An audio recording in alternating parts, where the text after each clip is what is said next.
moleque? Foi a menina do Pablo 2. Raquel? Estava aqui há uns 3 meses. Apresentou-se espontaneamente. Coisa rara. Então fugiu? Também não esperou. Os menores sempre me surpreenderam.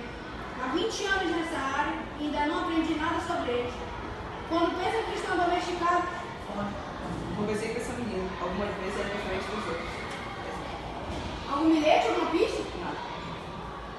Que pena. Mais uma garota perdida nesse mundo.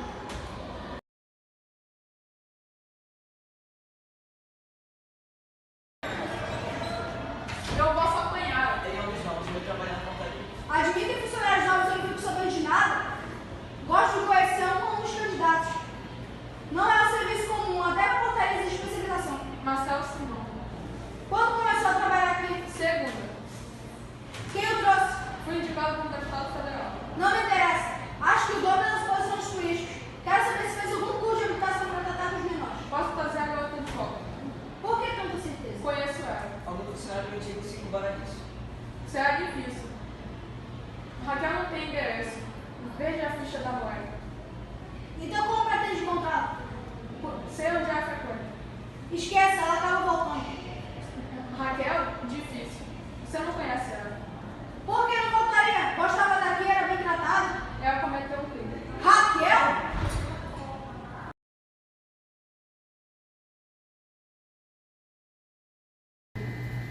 Para mim, o falso Marcelo Simão descobriu que Raquel estava internada aqui e tentou conseguir um emprego, viu exclusivamente por causa dela.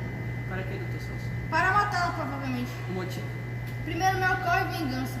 Quem sabe a garota realmente matou a tal mulher velha, sua conhecida, e ele resolveu eliminá-la para dificultar a identificação e inventou a história dos documentos. Assim não deixaria retratos do departamento pessoal. Certamente pretendia agir rapidamente, mas a menina o reconheceu e escapou antes.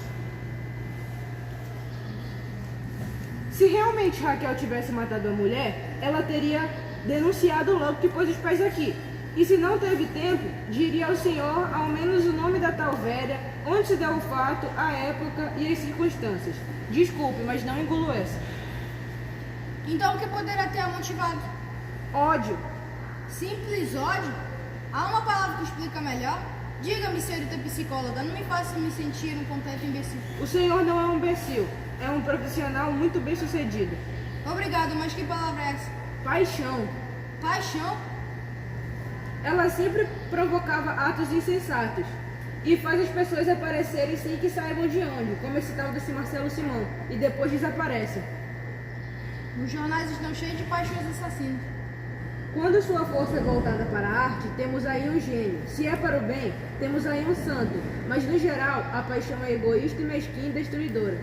Você deve ter razão. Pode se tratar de estuprador, um sádico, alguém assim. Não esperava convencê-lo tão depressa, doutor.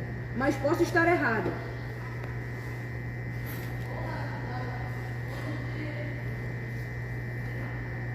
Foram tiradas na festa do Dia das Mães. Aqui está Raquel e Maria. Uma garota das ruas, encantadora, tem um certo brilho. Lembra-se dela?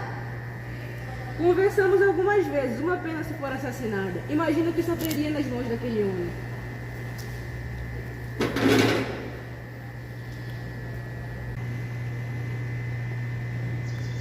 Não posso fazer nada. Esta não é uma delegacia. Nosso trabalho é tomar conta de crianças delinquentes, não prender bandidos. Gostaria de encontrar a menina, Você tem alguma pista? mas posso encontrar, doutor. Ouça, não sou uma psicóloga de gabinete, dessas que só fazem teste e mais nada. Andei nas praças, becos, cortiços e favelas com essa meninada. Conheço seus hábitos, suas gírias, seus vícios, dormi com elas ao relento e paradeiros. Sofremos perigo juntos. Por causa de tudo isso, foram aceitas na instituição. Saiba, ó diretor, ela não viera diretamente da faculdade, não ficará nas teorias, e tinha estômago forte para suportar sujeira e um mau cheiro, de uma das maiores e mais perigosas cidades do mundo. Vestia-se bem, era jeitosa, mas não hesitava em mergulhar até o queixo no alto de lixo e trabalho exigisse. Gostaria então de procurar a garota? Ela pode estar correndo com muito perigo e precisa de você aqui, ninguém tem a sua cabeça. Me dê 3 dias, chefe. Quarta, quinta e sexta. Sábado e domingo procurarei por minha conta. Vamos lá, qual o seu plano? Nenhum. E se no lugar da menina topar com aquele tipo? Quer que eu fique me culpando o resto da vida? Em São Paulo, até pôr o nariz na porta da rua pode ser fatal. Você é uma doida, cara principal. Se permitir, ficarei grata, mesmo fracassando, e deixará o consolo de ter tentado. Felicidade, mas me mantenha, porque de repente um dos dois pode voltar. Agora vá, Lu. Tia Vera encontra o diário de Raquel. Esse diário de Raquel. Tia Vera conhecia Raquel em inúmeras meninos e meninas de rua. Fazia 25 anos que perambulava por lá, tornando-se popular no Cedrão. Dera inclusive a entrevista a um jornal. O que não tolerava era ser chamada de vagabunda ou mendiga. Dizia-se sem teto, uma operária que simplesmente não tinha onde morar. Mas trabalhava e muito, catando papel, latas de cerveja e refrigerantes, para reciclagem e qualquer coisa que pudesse ser reaproveitada. Sou muito útil à comunidade, costumava dizer. E ganhando algum dinheiro, tanto que já fora assaltada mais uma vez, talvez pudesse até morar num cortiço ou favela. Mas com orgulho dizia não ser mulher de periferia. Gostava demais do Cetrão, o coração da cidade, e recusava misturar-se com os que não eram paulistanos de nascimento como ela, as quais, sem distinção, chamava de flagelados, mesmo se não fossem. Só apenas uma coisa sem teto, não vi ta capital pedir penico. Nada comuns para quem morava debaixo da ponte. Ainda identificava a distância, em que brechó conseguira aqueles vestidos compridos, ramados de cores vivas, carnavalescos e os chapéus. Sim, tinha diversões deles, altos e ornados com grampões, fivelas, botões e flores, como os que as mulheres antigamente usavam nos dias de festa. Qualquer transeunte, vendo-a vestida daquela maneira, até parava para observar o mordia. Mas de onde saiu essa peça? Certamente de algum cemitério. Veio para o Vale dos Vampiros. Às vezes, tia Vera, enfurecida, respondia com palavrões e gestos obscenos, principalmente nos dias em que ia com muita frequência para encher o estômago de conhaque, vício cuja culpa atribuía ao triunfo da cidade. Raquel, minha garotinha, onde será que você está? Tia Vera tinha muita simpatia por Raquel, porque não era uma flagelada como a maioria. Bonitinha e limpa, aprendera muita coisa no instituto onde vivera 12 anos. Sempre lhe falava de uma professora, uma solteirona simpática, Dona Bidu, a quem amara como mãe. As duas passeavam pelo instituto horas inteiras, Bidu passando-lhe ensinamentos sobre as coisas da vida e matérias de estudo. O forte dela era português. Quando Raquel pronunciava uma palavra errada, corrigia e ensinava como se escrevia. Dava-lhe até livros de história para ler, mas que ela não se preocupasse muito com o futuro, deixasse por conta dela. Mas o pequeno carro de sua propriedade, certa manhã, a caminho do trabalho, foi esmagado por uma carreta e ela morreu na hora. Foi o maior choque da vida de Raquel, que adoeceu e ficou semanas sem trocar uma palavra com ninguém. Mais tarde, descobriu-se que, sem Dona Bidu, o tratamento recebido no educandário já não era mais o mesmo. Para demais educadores e funcionários, ela, como qualquer outra, era um simples número, não gente. Aquilo mais parecia um depósito de menores. Não tolerando mais viver ali, fez o que muitos faziam, desapareceu. Então, Dona Vera falou: "Vou descobrir onde ela está", decidiu tia Vera em voz alta. Pureza, enxotaram-se da igreja, sempre me viam lá e ficaram desconfiados. Acharam que eu dava dicas para os ladrões. Roubaram uma sacola cheia de níqueis e manolitas, quilos de dinheiro miúdo. O pastor me avisou, se não desaparecesse, chamaria o juizado. Disse, não fui eu, juro por Deus. E ele falou que não se menciona em vão o nome do Senhor. Só me restou ir embora. Minha até estantão debaixo da ponte. Aí chegou o dono do ponto. Os cabelos dele colados formam uma massa preta e dura. Peixe não deve conseguir nada ali. É o cabeleleira, vive para fumar crack e maconha, que compra esmolado. Para assaltar não tem mais força. Mas ao me ver deitada, fez o mesmo das outras vezes, com aquelas mãos e unhas nojentas.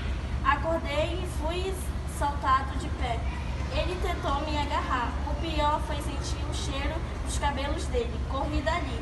O cabeleireiro me seguiu, mas quase foi atropelado. Bonitos, mas só no céu. Aqui embaixo, fome e barulho de carro. Se fumar crack, morro. Mas se as coisas continuarem assim, eu volto para o educadário ou tráfico. Todas as garotas que encontro estão nessa. Às vezes a polícia relaxa e dá pé. O que não posso é ficar surda de tanto ouvir minha barriga roncar.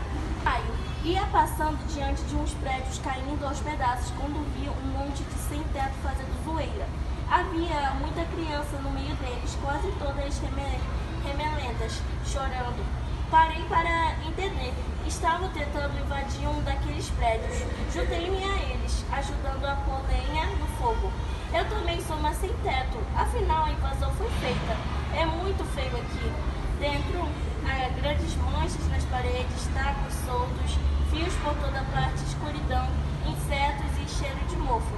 Um deles bancou o eletricista e conseguiu luz para alguns cômodos. Depois surgiram pratos, talheres e colchões. Estavam todos no caminhão nas redondezas.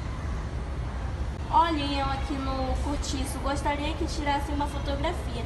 Me sinto mais lixo aqui do que na rua. Estou sempre abrindo as janelas porque um mofo não é brinquedo. Sou das que mais trabalham. Preciso me tornar muito útil para me deixarem ficar. Ajudo bastante na limpeza e na cozinha. Alguns homens têm emprego, mas não ganham o suficiente para alugar nada. 2 mulheres foram trabalhar como domésticas. O fiscal da prefeitura apareceu e entregou uma intimação. Temos 10 dias para cair fora. O pessoal não se assustou muito. Dizem que sempre conseguem espichar o prazo em certo prédio abandonado. Ficaram quase 1 ano. Estão acostumados. O caminhão da TV parou na porta, sem pedir licença. Foram entrando com uma câmera, focando panelas, esteiras, crianças no penico, a miséria toda e fazendo perguntas. Quando vi a luz vermelha em cima de mim, falei por todos, desembaraçada com pinta de primeira da classe. O repórter ficou surpresa comigo e perguntou de meus pais. Disse que era órfão. Vivera uma instituição e fazia menos de 2 anos que me tornaram menina de rua. Perguntou-me de drogas e de roubos. Respondi que já roubara, mas não para comprar pedras ou fumo. O que pretendo no futuro? Disse que me queria ser professora, como Dona Bidu, que me ensinou tudo, ou escrever nos jornais. No fim, o repórter quis saber meu nome e me fez um elogio. Não vi, mas a reportagem saiu na TV. Soube que fui quem mais apareceu, até de rosto, todo enchendo a tela. Ninguém veio me dizer que saí bacana ou que falei direito. Estão todos bloqueados, como se eu tivesse perdido tempo falando de coisas que não interessam os sem-teto. Está chegando a hora de voltar para a estrada e eu pensando que ao menos provisoriamente teria um lar.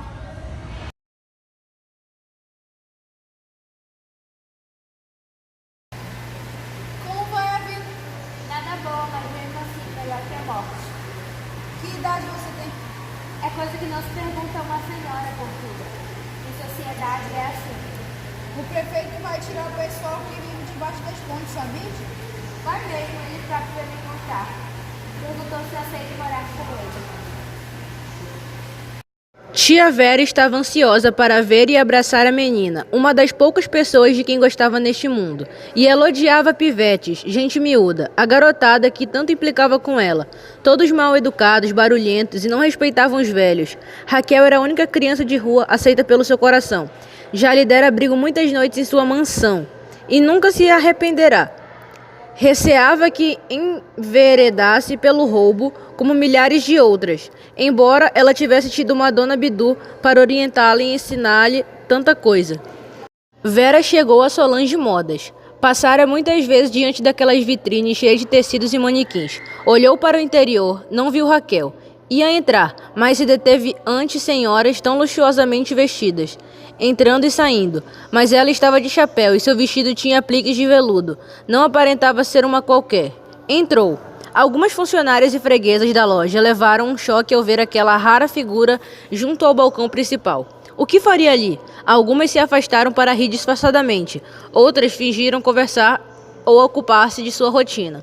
Como ela continuasse parada, com seu engraçado chapéu, como uma atriz de infância do cinema, a gerente aproximou-se dela.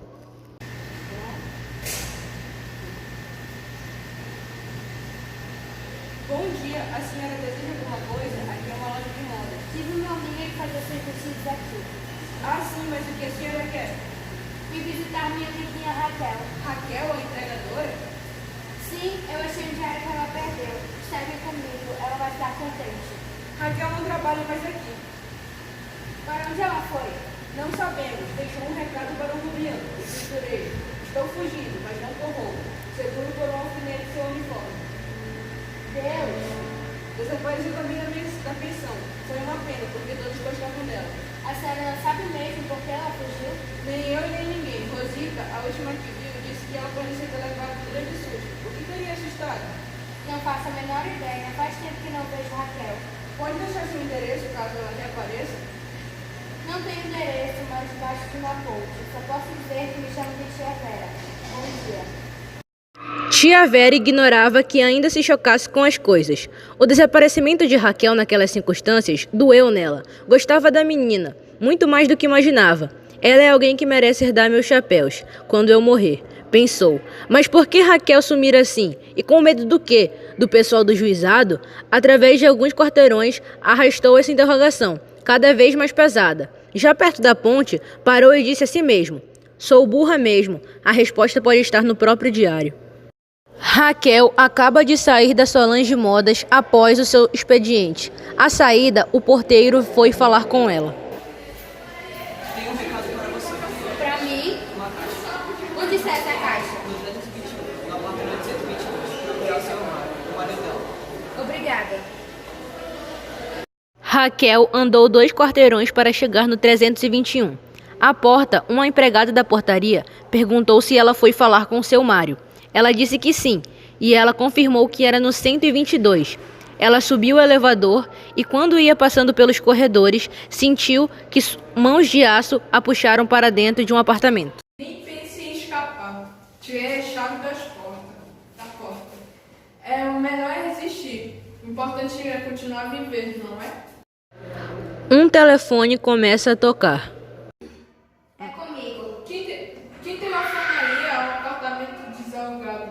Telefonei a Madame Solange, dizendo que viria para cá. Deve ter procurado o número da lista, pois não lembrava de uma freguesa nesse endereço. Não vou atender. Prefiro morrer a ser estuprado. 12 andares. Pare com isso. Não vou me comover. Só sei quando pensei, seguindo você com suas caixas.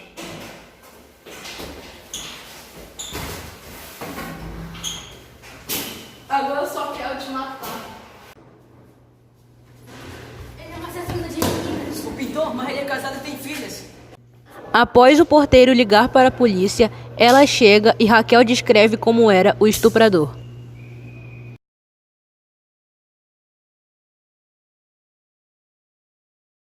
Foi assim, mas vendo aquele casarão todo escuro, senti uma coisa e tive a ideia de atirar uma pedra na janela.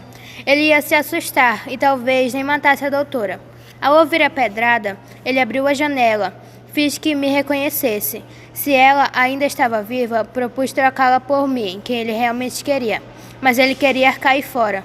Um minuto depois, ouvimos os tiros e entramos. Ele estava sentado na escada, encostado na parede. Lia lá em cima, com o revólver que levará na sacola, e sabia atirar. Quem diria uma psicóloga, toda mansinha. Aí houve uma coisa engraçada. Tuta perguntou a ele: o senhor está morto? Alguém já fez essa pergunta a uma pessoa baleada? Ele não respondeu, mas no último esforço virou o corpo para ver a moça nos disparos. Não sei se chegou a ver ela. Foi seu último movimento. Logo chegou a polícia. Lia, agora. Toda Regina exibiu documentos, entregou a arma e inocentou a turma. Em seguida, fomos levados à delegacia. O senhor M, como eu o apelidava, era o homem que matará muitas meninas, sempre usando nomes iniciados com M. Atraía-as para apartamentos desalugados, prédios em construção e casas abandonadas. A velha do chapéu fora um assassinato diferente dos que cometeu. Outra coisa, o primeiro diário, Eu Perderá e Tia Vera Achará, voltou às minhas mãos. O repórter Marcos disse até que eu deveria reunir os dois e publicar. E se isso acontecer, saibam que alguém corrigiu ele porque escrevo palavras erradas e não sei contar os fatos como se deram. Atrapalho tudo, faço confusão até com as datas. Na rua não se tem noção dos dias e só se lida com jornais velhos. E jornais velhos são todos de ontem, mesmo se jogados fora hoje. O Flamengo não tava bem, nós tava na fase ruim. Contratamos o treinador com o nome de Jesus. Organizou nosso time, a meta é ser campeão e trazer muita alegria pra nossa grande nação. Tá difícil de parar os coringa do Flamengo, Bruno Henrique Arrascaeta e nosso menino Gerson. Se tem jogo do Mengão, a torcida dá um show. Pode levantar a plaquinha, hoje tem gol do Gabigol.